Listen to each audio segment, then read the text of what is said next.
Beleza, continuando na construção do nosso jogo. No último vídeo a gente parou na construção das peças, então a gente tinha definido as matrizes que seriam a representação de cada tipo de bloco.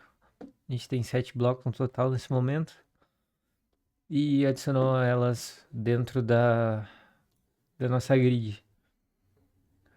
E agora a gente vai partir para a parte de animação e como que vai funcionar ali a parte de troca eh, de índice da peça.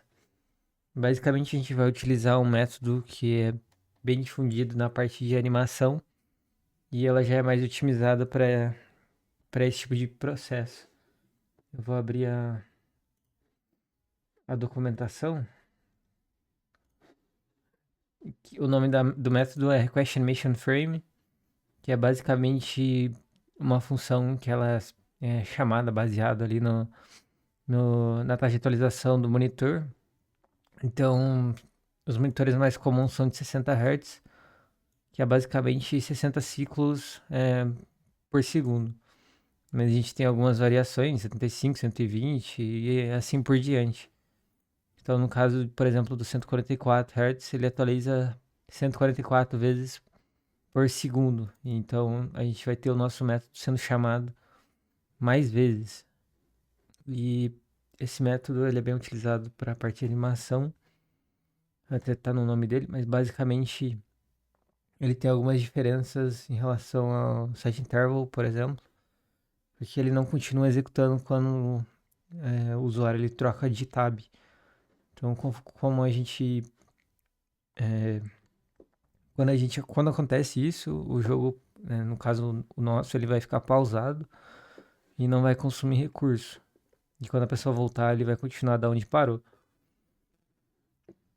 Esse método ele tem um parâmetro, ele passa dados como callback e o valor dele é um timestamp. Então ele é basicamente o valor em que foi executado do frame atual. E cada vez que ele é executado, ele retorna esse valor e a gente pode usar isso para realizar alguns cálculos e para ele não ficar atualizando tantas vezes e para a gente manter um padrão também entre todos os jogadores. Aqui tem alguns exemplos. A gente vai seguir algo bem próximo disso, né? A gente tem a chamada dele na base do arquivo e ele chama um método step. E recebe como parâmetro um timestamp, que é basicamente o callback do próprio Request Animation Frame, e faz a diferença entre um e outro. O atual com o antigo, né? O start, que no caso ele já declarou um valor inicial e fez uma verificação aqui no início do método. E vai fazer algo bem parecido com isso. Aí tem algumas outras propriedades, mas basicamente essas que eu apresentei são as que a gente vai utilizar. Voltando aqui pro arquivo JavaScript, a gente tinha ali o que eu mostrei dos blocos e a pintura dele no nosso canvas. A gente não vai chamar o draw aqui na base nesse momento. A gente vai precisar criar um método novo chamado GameLoop. O nome não precisa ser exatamente esse, mas é basicamente o que vai estar acontecendo. Ele vai estar em loop infinitamente e vai haver os movimentos ali dentro. Vou colocar, chamar ele aqui, criar ele na verdade. Ele vai receber o timestamp. Vou colocar um time. E a gente chama ele aqui dentro. Ele vai chamar GameLoop. Certo? Então a gente vai fazer o cálculo ali de diferença entre um frame e outro. Eu vou chamar ele de delta. Delta time. Eu vou pegar o valor que eu acabei de receber do frame atual e eu preciso salvar a referência igual estava lá no exemplo. Então, last time ou start, o nome que quiser. Aqui no caso ele vai começar em 0 e eu faço a diferença entre um frame e outro. E depois eu substituo o valor que eu tenho agora, né? Beleza. Além disso, eu preciso ir acumulando essa diferença em uma nova variável. Vou colocar como drop counter. Vai começar em zero também. E eu vou adicionando, acumulando nela o valor do delta. Então, nesse momento, eu tenho a taxa de atualização acontecendo e vou acumulando os milissegundos dentro de uma variável chamada drop counter. Certo. Mas nesse momento a peça ainda não estaria atualizando. E eu preciso definir o momento que ela vai atualizar. Então eu posso criar uma constante, mas depois a gente pode mexer nisso para deixar ela dinâmica por fase. Então o jogo vai ficando mais rápido ou mais devagar conforme eu quiser. A gente vai rodar, vai ser um valor em milissegundos, nesse caso 1 segundo. 1 segundo.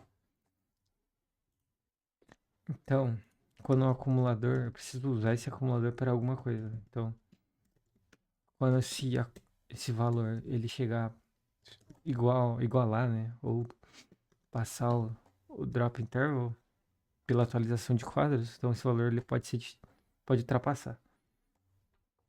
Eu vou fazer alguma coisa, né? Basicamente atualizar o local da peça. E depois eu volto o contador para zero novamente, para mim continuar o loop.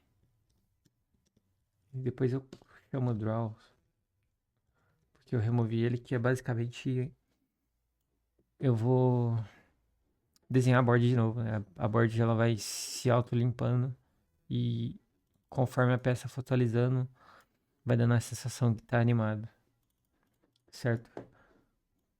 Então dentro desse if ele não vai simplesmente só zerar, ele precisa fazer alguma coisa e essa alguma coisa é a atualização da linha do bloco. Então eu preciso de um método novo chamado, eu vou chamar ele de drop piece. Então, basicamente eu vou manipular a peça atual, que é esse current piece. Eu tenho a propriedade row, que é a linha, e eu vou adicionando para ela ir pulando de linha em linha, uma por uma. Certo? Nesse momento ele vai descer, chegou no final não vai ter ação nenhuma.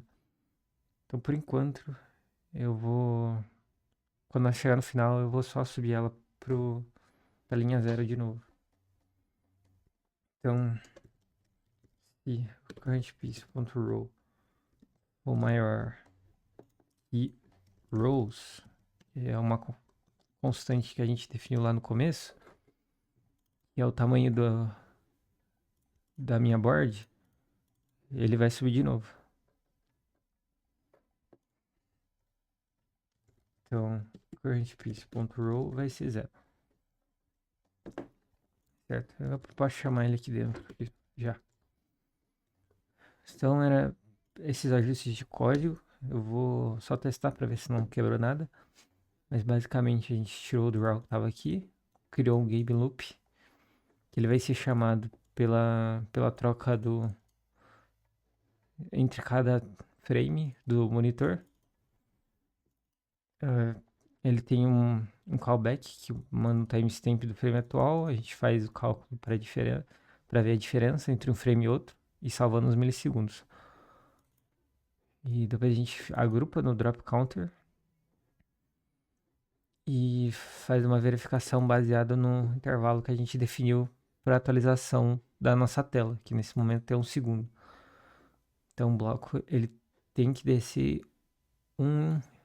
uma linha por segundo.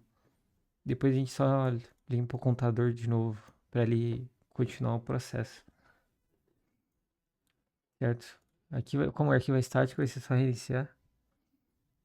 E ele já está ali descendo uma linha por segundo. E a hora que ele chegar no final, ele tem que subir de novo.